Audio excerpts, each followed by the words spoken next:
The Southern Jaguars may have just stumbled into a superstar at running back that makes them an even more significant player in the Southwestern Athletic Conference. Oh yeah, it's Locked On HBCU. Play my music.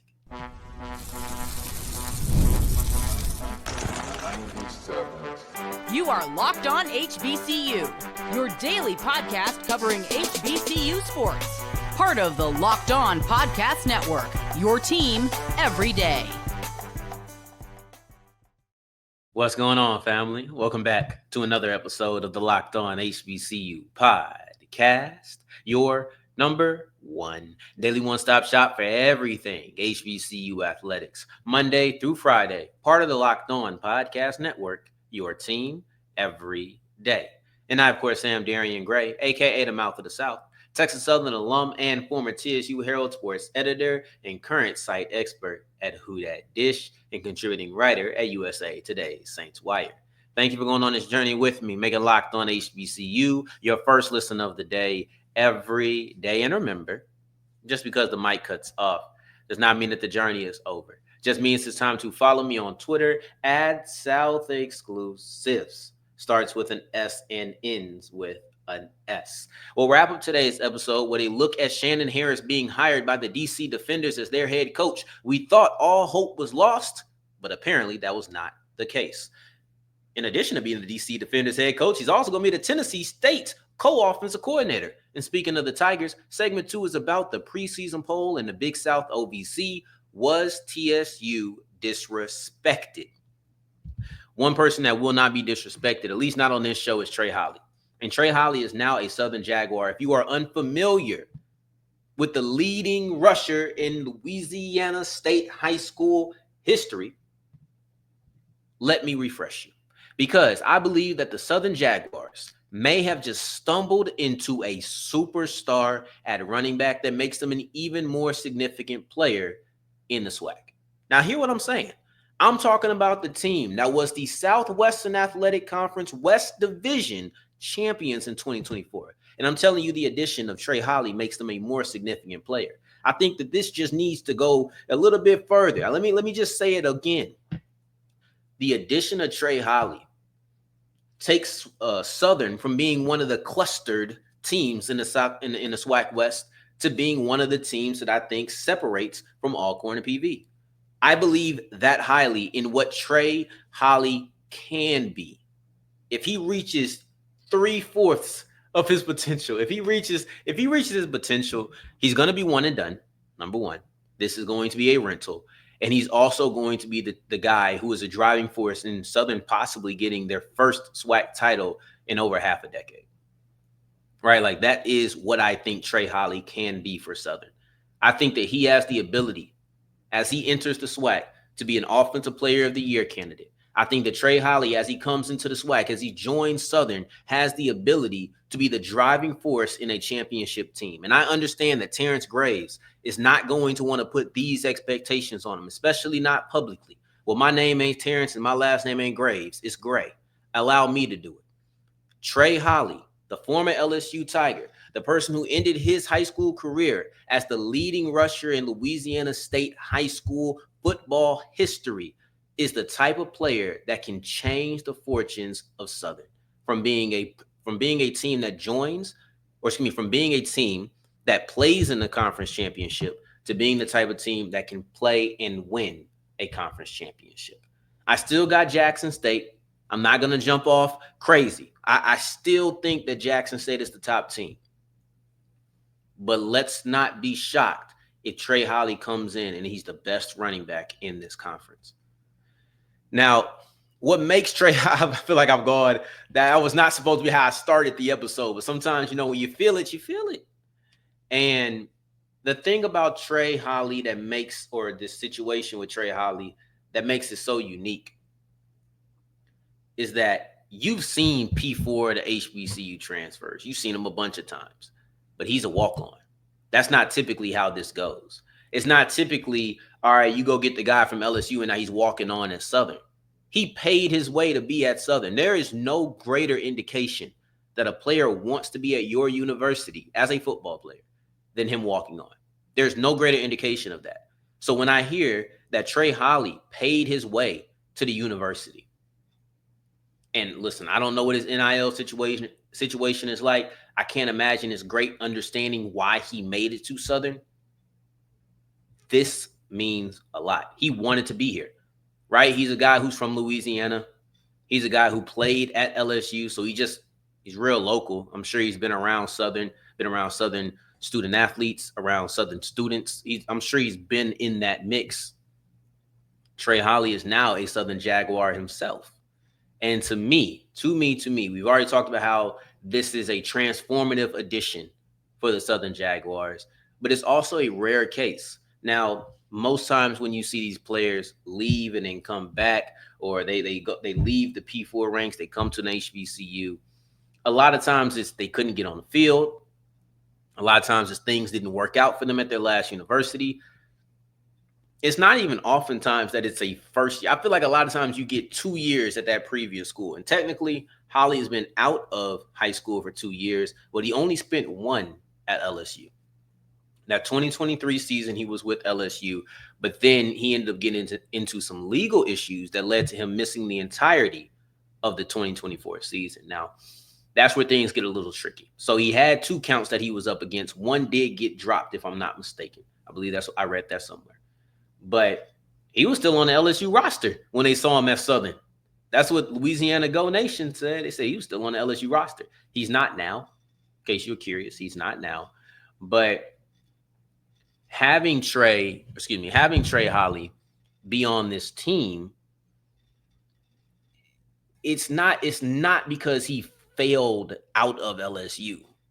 He got into some legal problems and he was suspended, and it got pushed back again. His proceedings got pushed back again. And ultimately, he wasn't going to rejoin LSU until his legal things were done. He paid his way to get into Southern. He walked on. I expect him to I don't know if he can earn a scholarship this late because you're already about to enter your in-fall camp. That's how they found him. Everybody was shocked. They said, that's Trey Holly. I can only imagine people thinking, wait a minute, that's Trey Holly, right? The LSU run, I swear that's Trey Holly. You pulling up, you asking your friends, that's Trey Holly, right? I'm not tripping. You weren't. Trey Holly is a Southern Jaguar. Trey Holly is somebody who could not get back onto the LSU roster until things were handled. They weren't getting handled quick enough, so he decided to go somewhere else. And let me be clear. Not because this is an HBCU, but because Holly walked on, this has to be extremely humbling. Because you're talking about somebody who was a top 5 running back coming out of high school in the country. You're talking about one of the best players in the state, and he's only been out of high school for 2 years. Did he play a lot his first season at LSU? No, but at the same time, that's LSU. It's running back. Like it's not. That's not anything to criticize him for.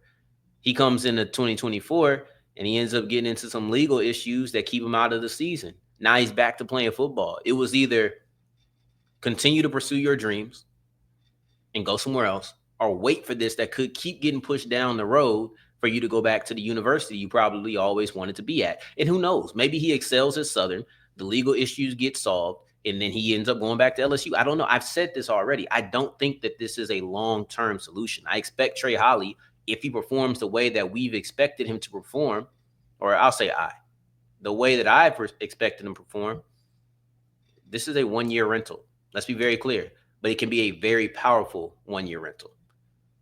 I don't think Trey Holly, if he hits his potential, hits the ceiling that I'm talking about, stays at Southern for 2 years and then goes to the draft or anything like that. Trey Holly hits his potential. It could lead to Southern being in the championship game again, possibly winning it this time. Could result in Trey Holly being the offensive player of the year. And more likely than not, it results with Trey Holly getting back into that portal.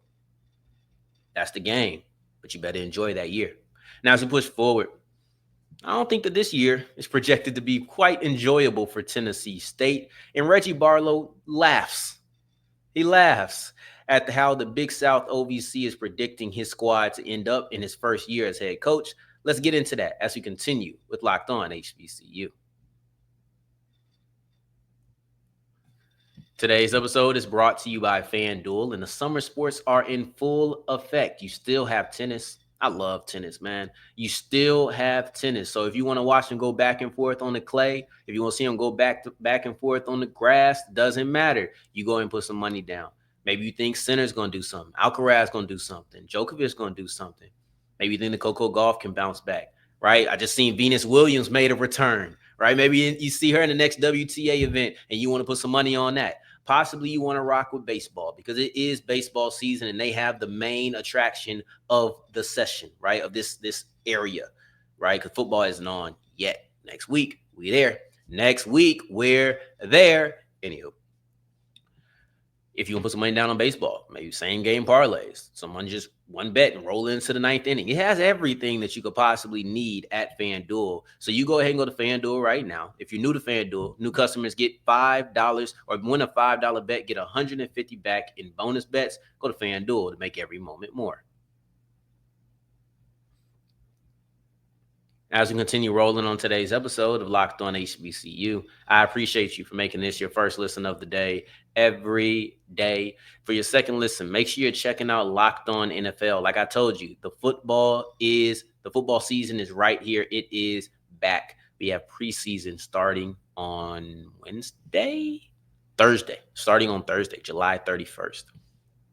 But speaking about football, speaking about preseason, let's talk about these Tennessee State Tigers in the preseason poll.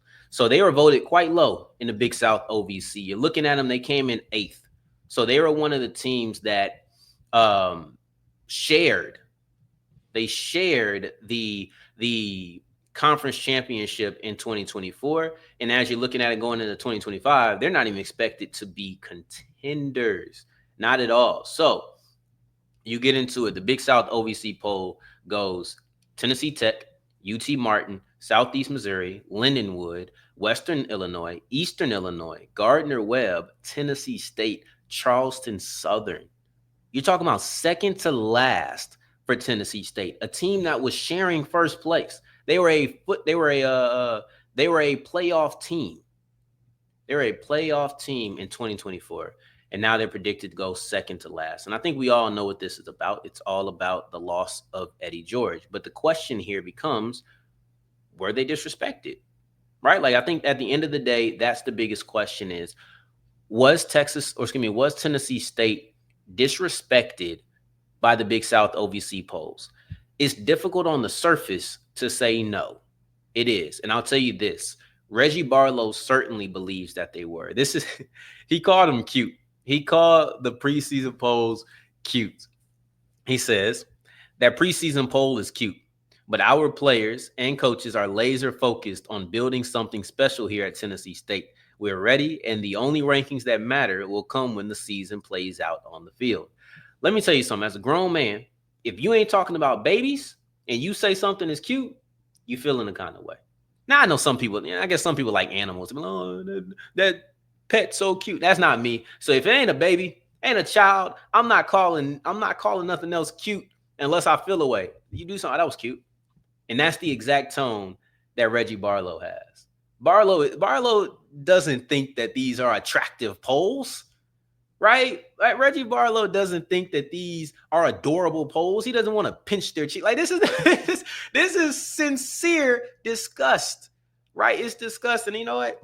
I appreciate it. Because most times you'll hear a coach say, well, we're not really worried about what outside noise is going on. We're not worried about what rankings happen. We only worry about how the season's going to play out, what we can control. You've all heard that. Think about every last place team that you've seen at a conference media day. I can guarantee you they probably said something of the sort. We're not worried about it. He is. And I appreciate that authenticity. I appreciate that vulnerability. I appreciate that, not that vulnerability, but that transparency. I appreciate that from Reggie Barlow. Tell me what it is. You don't like it. You don't like it. And I can tell by that preseason poll is cute. It's going to be bulletin board material. This is something that they're going to put up there and say, this is what they thought of you going into the season. Is this who you are? I can see it as motivation already. Look, to me, Reggie Barlow was a great hire for Tennessee State because I had trust and belief that he would be able to sustain what Eddie George built over the last couple of years. But obviously, the Big South OVC voters felt differently. When they're looking at the loss of Eddie George, it weighs more than the addition of Reggie Barlow. When they're looking at the loss of Eddie George and the star players that left with him, it holds more weight than the addition of Reggie Barlow, who has turned around Virginia State quickly, won or made it to a XFL, I believe it was at that time, XFL championship with the DC Defenders in year one.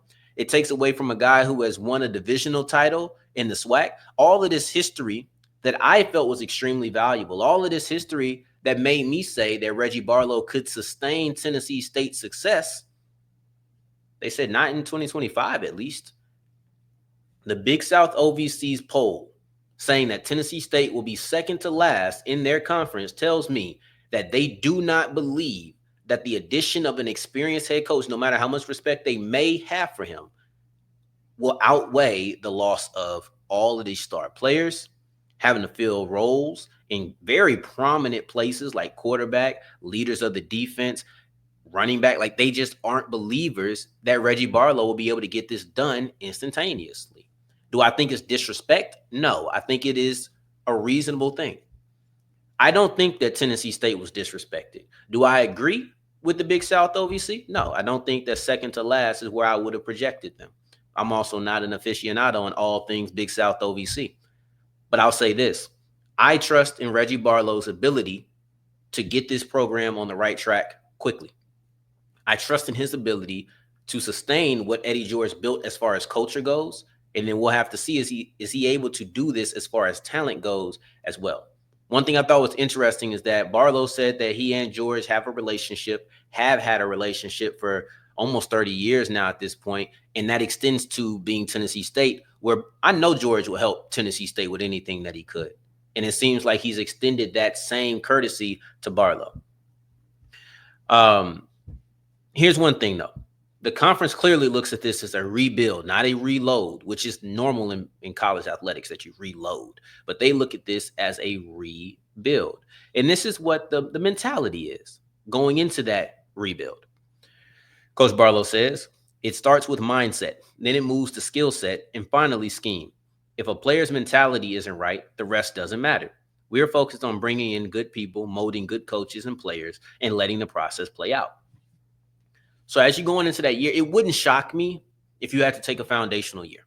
It wouldn't shock me if you weren't able to really get that preseason or that out-of-season recruiting in December. It would not shock me, which is why I don't think that this is disrespectful. To say that a bad season is on the way for the Tigers, it stings. You hate it. I think that Barlow has a coaching ability to avoid it, but at the same time, talent is talent.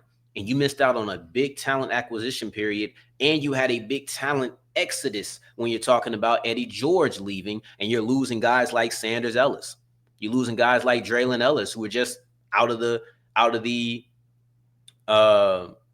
who just left because because he ran out of eligibility, right? I'm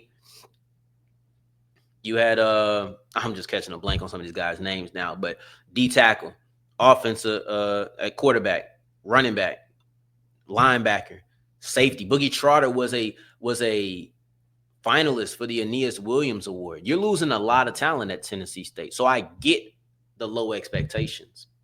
I guess I just think that Reggie Barlow is experienced enough to not have a drop-off of that magnitude. It may not be, let's get to the playoffs again, but I don't think it's going to be we're scraping the bottom of the barrel. Time will see. Who's right? The mouth of the South? Big South OVC.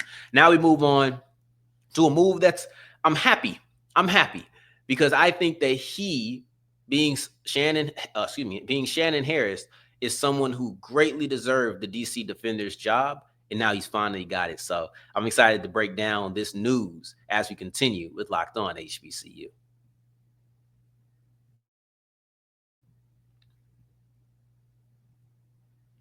As we're wrapping up today's episode of Locked On HBCU, I appreciate you for making this your first listen of the day every day, making it all the way to segment 3, and I thank you 2 times for that. Thank you.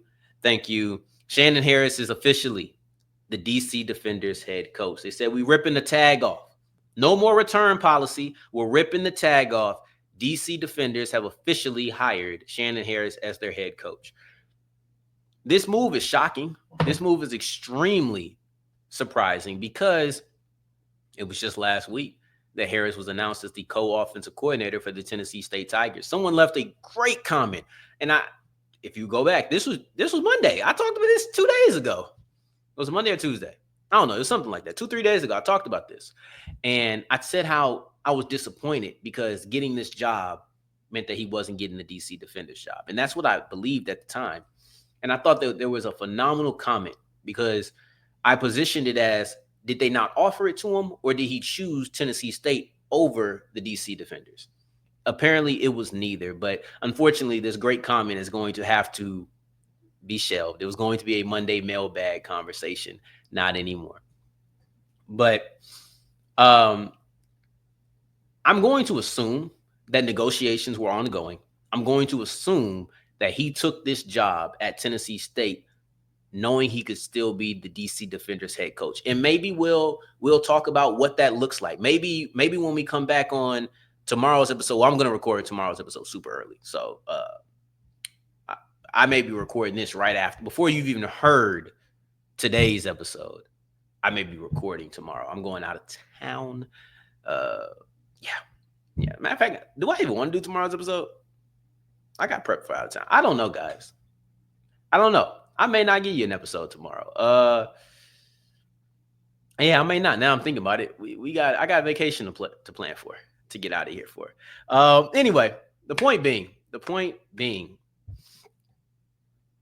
that where was that? Oh, sorry. Shannon Harris, with the timing of all of the news around Harris, it suggests that he's going to be the Tennessee State offensive coordinator as well as the DC Defenders head coach. Now, that is a lot on his plate, but it's doable. And I think that Tennessee State made one move that made it extremely doable.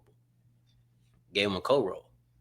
So while the DC Defenders are going through their spring season, will Harris be present at Tennessee State? No. So he'll miss spring ball.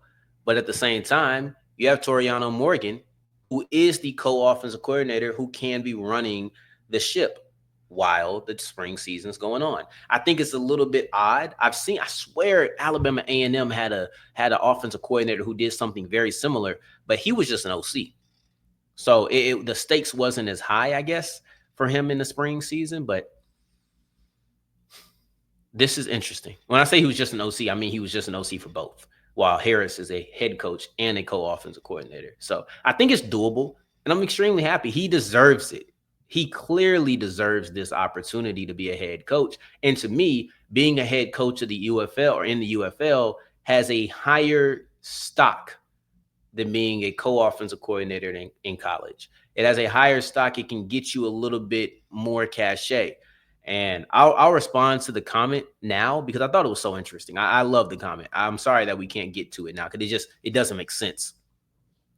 But the comment was basically saying that the future of the UFL is unknown. The pay is a certain way. It's a lot of things that aren't as favorable as you may think with it being a professional league.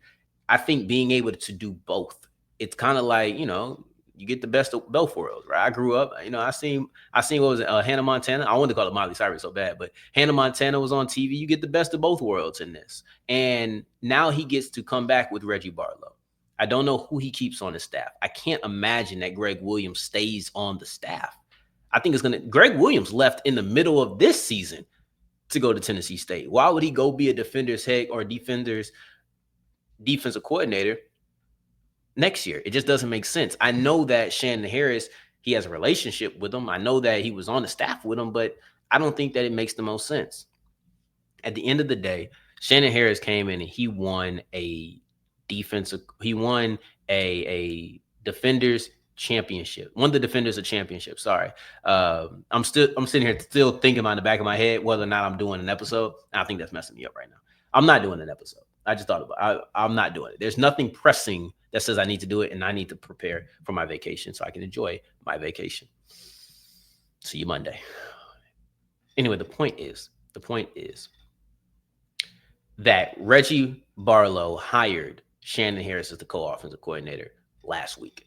This week, the DC Defenders announced that they are going to hire him as the head coach. Until Shannon Harris comes out and says, I'm not doing both, I'm just going to be the DC Defenders head coach, I can only assume that he's going to pull double duty, which means it does not have an effect on Tennessee State. You still have a co-offensive coordinator who can right this ship. You still have a co-offensive coordinator who can lead you through spring ball. I think that is clear. I think that's clear motivation on why this move was made, possibly.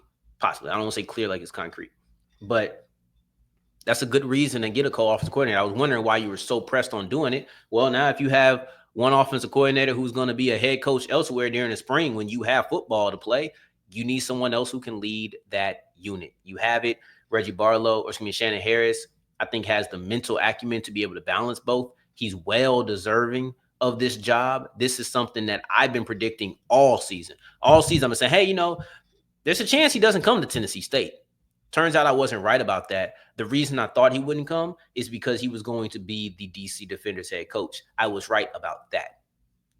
I don't think it's groundbreaking, though. This is, however. So I appreciate, or this is the decision to do both. So this is groundbreaking. I appreciate you, though. I appreciate you making this your first listen of the day every day. Tomorrow I will not be here. We'll be back on Monday. And when we come back on Monday, we'll probably talk about Alcorn feeling like they were too little, because I think that's a really big deal. I want to talk about that in addition to the SWAC TV ceiling. I think it has a very high ceiling. But in the meantime, in between time, until the next time that we hear each other, family, on Monday, take care, stay blessed. Peace.